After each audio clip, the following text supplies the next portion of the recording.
Bonjour à tous, c'est Professeur Messou. Ce cours est destiné aux résidents de première année de néphrologie. On va parler aujourd'hui de la concentration de l'élution des urines. Chaque jour, on filtre 180 litres, dont 66% sont réabsorbés au niveau du tube proximal. Cette réabsorption est iso-osmotique, ça veut dire qu'on réabsorbe autant de sodium que d'eau. À la fin de ce tube proximal, les urines auront la même osmolalité que le sang. Donc, c'est aux alentours de 300 milliosmoles par kilo d'eau. Dans la partie descendante de l'anse d'un lait, on réabsorbe 15 à 20% de l'eau filtrée. Cette réabsorption est très particulière parce que ce segment est appelé le segment de concentration des urines. On va réabsorber d'une façon osmotique, c'est-à-dire on va absorber beaucoup d'eau et on va concentrer les urines jusqu'à arriver à une osmolalité de 1200 milliosmoles par kilo d'eau. C'est l'appellation du segment de concentration des urines. La branche ascendante de l'anse de Halley et le tube distal sont imperméables à l'eau. Ces segments s'appellent les segments de dilution. Alors, qu'est-ce que ça veut dire segment? Qu'est-ce que ça veut dire segment de dilution? En fait, on dilue les urines pour arriver à une osmolalité à 100 milliosmoles par litre. Mais comment ça se passe? En fait, on va pas, cette dilution ne veut pas dire la rentrée de l'eau vers les urines. Pas du tout. C'est une dilution secondaire à l'absorption massive d'osmole. Et ici, dans la branche ascendante et dans le tube distal, c'est la réabsorption massive de NaCl qui va entraîner la dilution des urines et la diminution de l'osmolalité de 1200 milliosmoles jusqu'à 100 milliosmoles par kilo d'eau. Dans le tube collecteur, la perméabilité de ce tube dépend essentiellement de la présence ou non de l'ADH. Lorsque l'ADH est augmenté, ce tube va devenir perméable à l'eau. Et lorsque l'ADH diminue, ce tube devient beaucoup moins perméable à l'eau. Et à ce niveau-là se joue l'équilibre du bilan de l'eau. L'ADH se fixe à son récepteur basolatéral, récepteur V2, et ça va entraîner l'activation et la production de la AMP cyclique, ce qui va entraîner la stimulation des phosphokinases et augmentation du calcium intracytosolique qui va libérer les aquaporines 2 qui sont stockées à l'intérieur du lysosome. Et l'expression des aquaporines 2 à la surface apicale des cellules du tube collecteur va entraîner la réabsorption de l'eau apicale à partir des urines et du côté basolatéral, l'eau va être réabsorbée grâce aux aquaporines 3 et 4. Il faut savoir que dans la partie la plus profonde du tube collecteur, celle qui est au contact de la papille est la pointe de l'anse de Halley et la papille. Et dans ce cas, dans cette petite partie, le mouvement de l'eau est spontané. Donc, elle est spontanément perméable à l'eau et ça n'a aucune relation avec l'ADH. L'eau va être réabsorbée à partir de cette toute petite partie finale du tube collecteur, indépendamment de la concentration de l'ADH. Il sera par contre médié par l'osmolalité de l'interstitium au niveau de la papille. Les urines qui arrivent au niveau du tube collecteur, qui sont hypoosmolaires, donc aux alentours de 100 milliosmoles par kilo d'eau.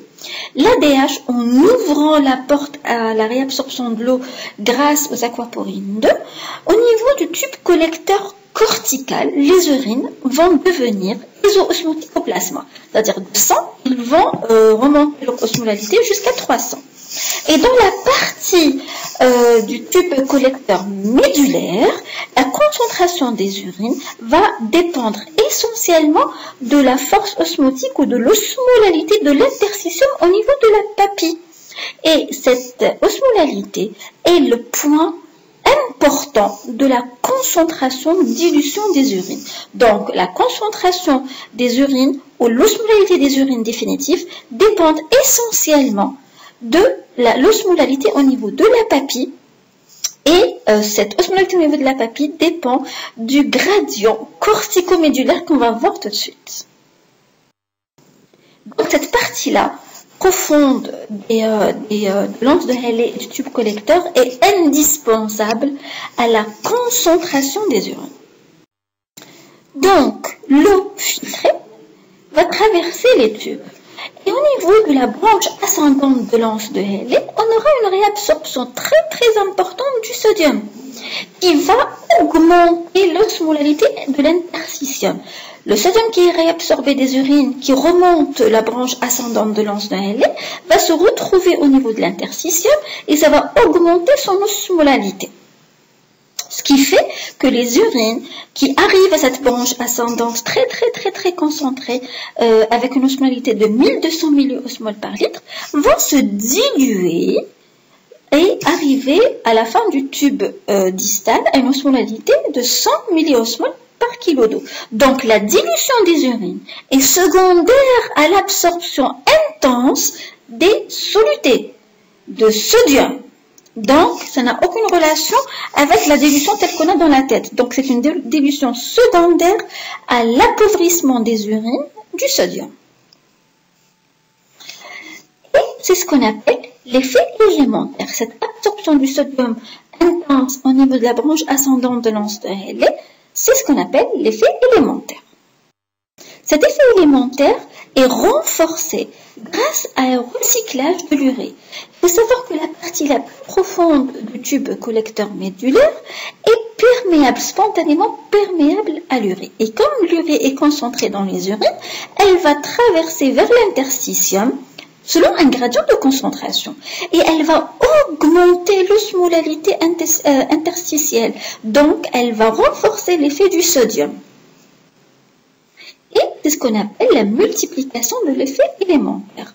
Donc, le sodium et l'urée vont travailler ensemble, agir ensemble pour augmenter l'osmolalité interstitielle. Le sodium et l'urée, qui se retrouvent très concentrés au niveau de l'interstitium, vont entraîner plusieurs éléments, plusieurs événements. Cet interstitium qui est très concentré va être en contact avec des urines qui descendent la branche descendante de l'anse de Halley, ainsi que le sang arrivant par les vasa recta. Donc, il y aura tendance à l'équilibration avec l'osmose. Donc, cette osmolalité très importante interstitielle va attirer l'eau des branches descendantes de l'anse de Halley, ainsi des vasa recta. Et les solutés qui sont dans l'interstitium, puisque les solutés passent du plus concentré vers le moins concentré, elles vont se retrouver à l'intérieur des urines, mais aussi à l'intérieur des vaisseaux. Donc, il y aura un échange. Et cette sortie d'eau, ainsi que l'entrée des solutés, le sodium et l'urée, va entraîner une concentration progressive et intense des urines, d'où la concentration des urines jusqu'à arriver à une osmolalité à 1200 milliosmoles. Donc, c'est ce qu'on appelle le troisième temps, ou le mouvement de l'eau et des solutés. L'eau, en traversant les tubes, l'architecture rénale va entraîner un mouvement en contre-courant. Ça veut dire que contact des urines qui vont descendre, juste à côté, il y a les urines qui montent. Donc, c'est un chemin en contre-courant médié par l'anatomie et l'histologie elle-même de la lance de Halley en épingle à cheveux. Ce qui va entraîner une augmentation, une multiplication de ce phénomène. C'est une multiplication de l'effet élémentaire. Tout simplement, cette urine qui va descendre va se concentrer en même temps que l'urine qui va remonter l'anse de Halley en se diluant. Donc, c'est un effet comme ça en boucle qui multiplie l'effet élémentaire. Le gradient de concentration doit être maintenu. N'oubliez pas que l'osmolalité interstitielle va être un peu perturbée parce qu'il y a appel d'eau et réabsorption au niveau des urines, c'est-à-dire passage du sodium et de l'urée vers les urines, mais aussi vers les vasa recta. Donc, ça va un peu diminuer l'osmolalité interstitielle. Et comme la vie est bien faite et comme le bon Dieu nous a bien fait, donc, il y a plusieurs caractères qui maintiennent ce gradient malgré ce transfert d'eau et de soluté. Il faut savoir que les vases rectales, que les vaisseaux au niveau de la médullaire sont à bas débit. Ça veut dire même s'ils réabsorbent, qu'il y a une réabsorption des solutés, elles vont pas être drainées d'une façon rapide parce que le débit est bas.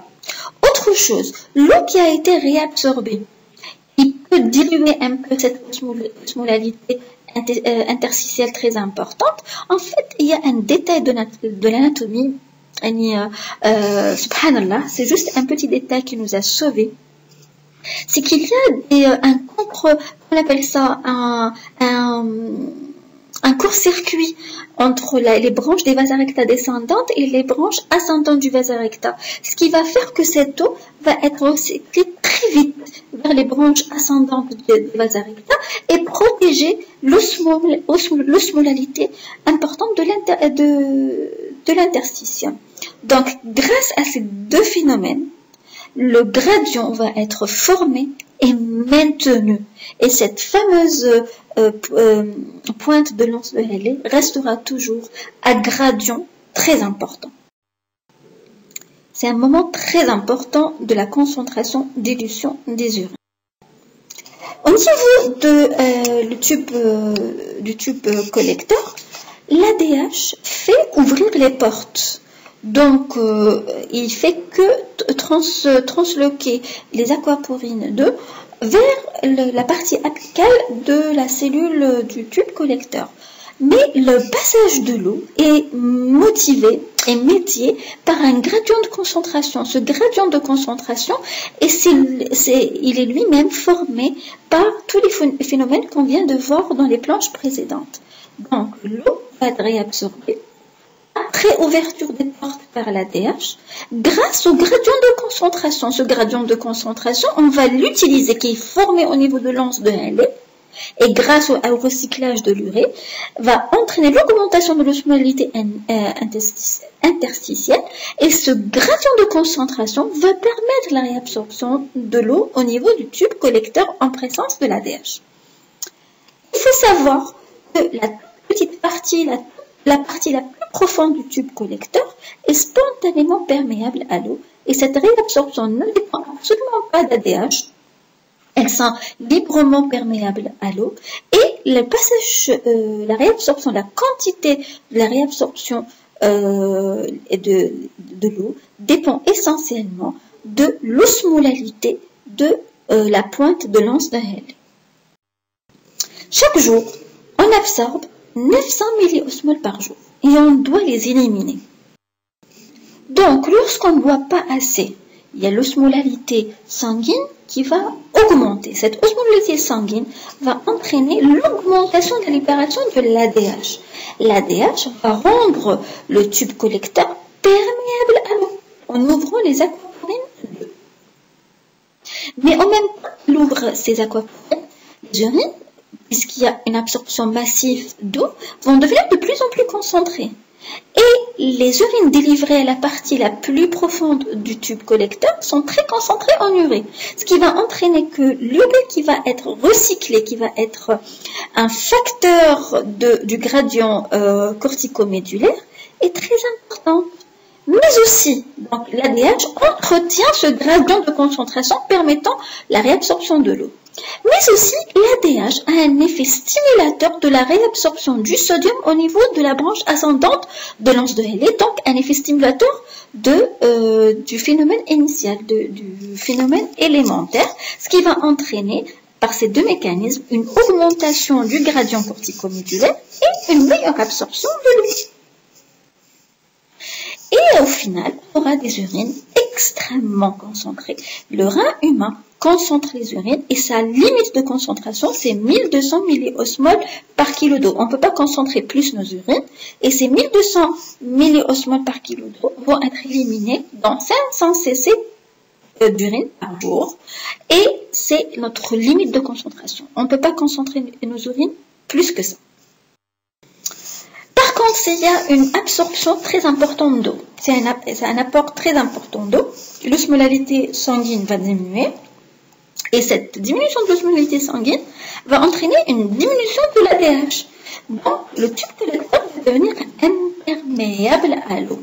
Et les urines qui sont délivrées à la partie la plus profonde du tube collecteur médulaire vont être diluées puisque l'eau n'a pas été réabsorbée. Et la concentration de l'urée est très basse, ce qui va faire que l'urée qui va être recyclée au niveau interstitiel est très très basse. Donc, c'est des choses bien faites. Et on peut diluer nos urines jusqu'à 50 milliosmoles par kilo d'eau. Et les urines vont être comme ça éliminées, très diluées pour pouvoir permettre une balance hydrique nulle. Pour pouvoir étudier ce pouvoir de concentration et d'élution des urines, on peut avoir plusieurs éléments qui vont nous orienter. Déjà le poids, l'état d'hydratation, le bilan entrée-sortie de l'eau, la natrémie ou autrement dit l'osmolarité plasmatique, l'osmolarité urinaire, la mesure de la densité urinaire qui va nous donner une idée sur la concentration des urines, mais aussi le test de l'ADH qui va nous donner une idée précise sur la réponse du rein à l'ADH. Il y a aussi ce qu'on appelle les clairances osmolaires. La clairance osmolaire représente la quantité de plasma en millilitres qui est complètement débarrassée de ses osmoles dans une minute. Donc millilitres par minute. C'est la quantité de plasma libérée entièrement de ses osmoles en une minute. Et on la calcule ainsi. L'osmolarité urinaire divisée par l'osmolarité plasmatique fois le volume urinaire. La clairance de l'eau libre, ça représente la quantité d'eau qu'on doit rajouter ou bien soustraire aux urines pour que les urines aient la même osmolarité que le plasma. Donc, la clairance de l'eau, c'est le volume urinaire fois 1 moins l'osmolarité urinaire divisé par l'osmolarité plasmatique. Si la clairance de l'eau est positive, ça veut dire que les urines sont extrêmement diluées. Si la clairance de l'eau est négative, ça veut dire que les urines sont concentrées. Voilà, j'ai fini le cours de concentration et d'élution des urines. C'est un cours très intéressant, très simple. J'espère que vous avez compris. Si vous avez des questions, n'hésitez pas à les écrire dans les commentaires. Et à la prochaine, Inch'Allah.